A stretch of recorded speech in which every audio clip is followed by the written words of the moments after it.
Hey, Kevin, was traffic pretty bad getting here? Traffic was nuts. I hit like 3 people coming in, but I wasn't in my car yet.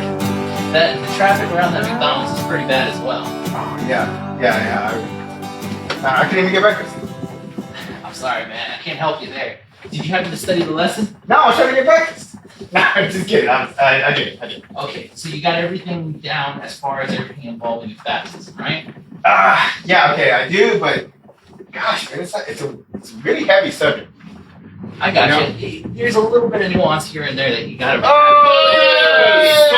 are you, man? Kevin? Oh, well. It's great to see you guys this morning. Yeah. It's really a great day at church today. I'm really excited. We got baptism scheduled today, Sunday school hour, man. Sunday school is so full. The parking lot is full these days. It's going to be a great day at church. In fact, Kevin, can I grab you? I need to cover a couple things with you, See ya. and we'll catch up on those things. So it's all about the media thing and the guitar and the...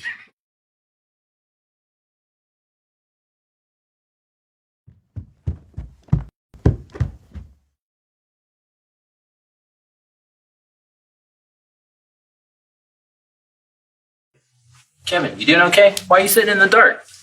Oh, hey, man.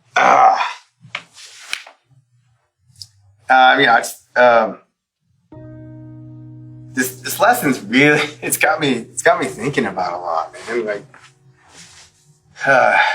so here's my situation, okay?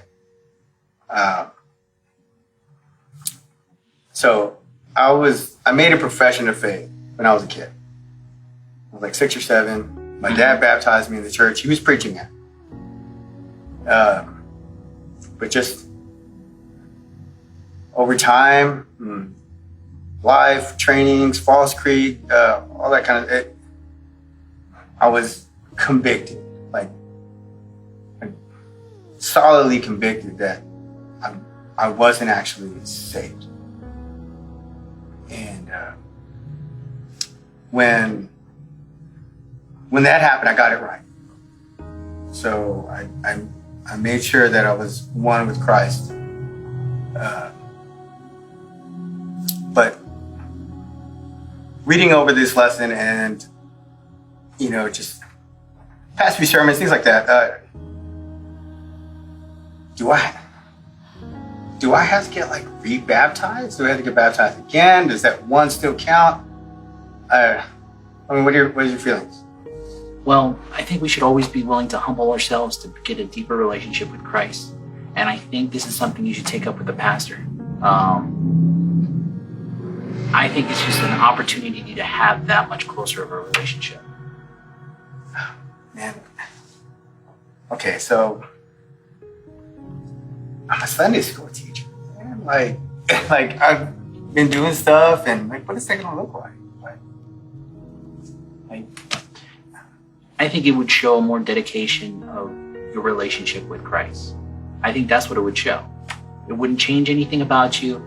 It would just show to you and to those around you closest to you that this is a moment that I need to improve, or this is a moment that I need to get right.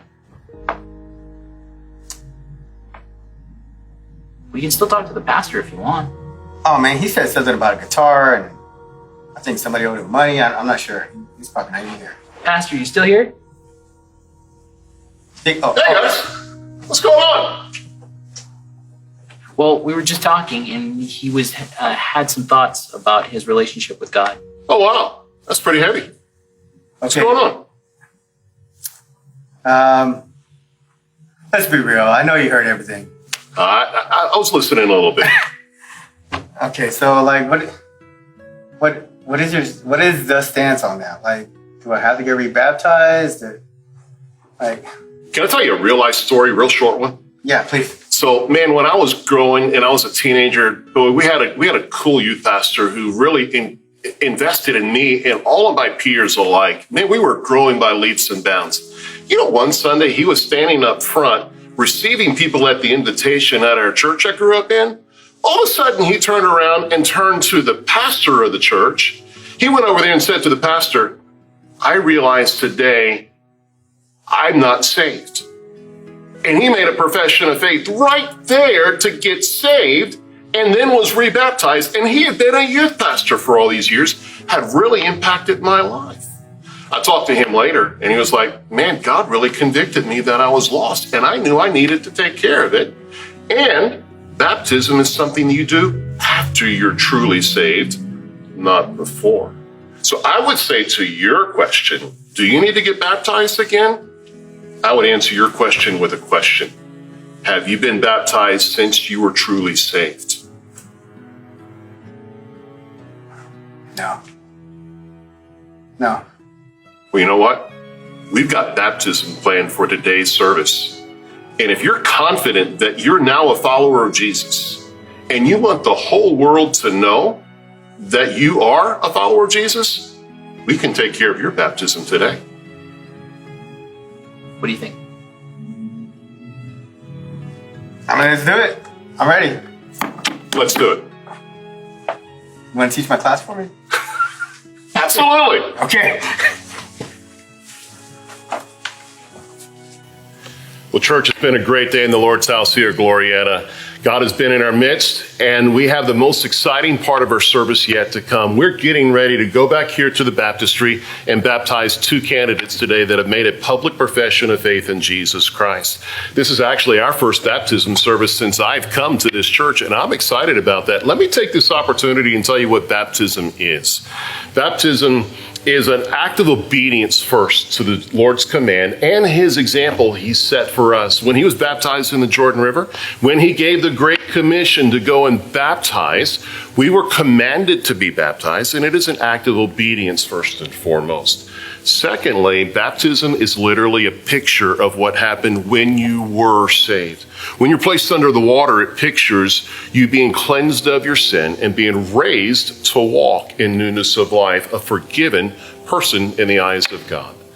Thirdly, baptism is actually a way for you to publicly pronounce unashamedly, I am a follower of Jesus and I want the whole world to know.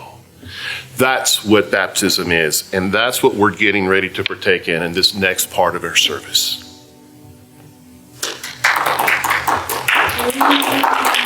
Well, Kevin, it's my joy to baptize you today. Do you have absolute confidence that you're now truly a follower of Jesus, that you've placed your faith in him alone for salvation? I am. Do you want this baptism today to mean that the rest of your life belongs to Jesus? Yes. Then today, my brother, I baptize you in the name of the Father, the Son, and the Holy Spirit. Buried with Christ with baptism and raised to walk in newness of life.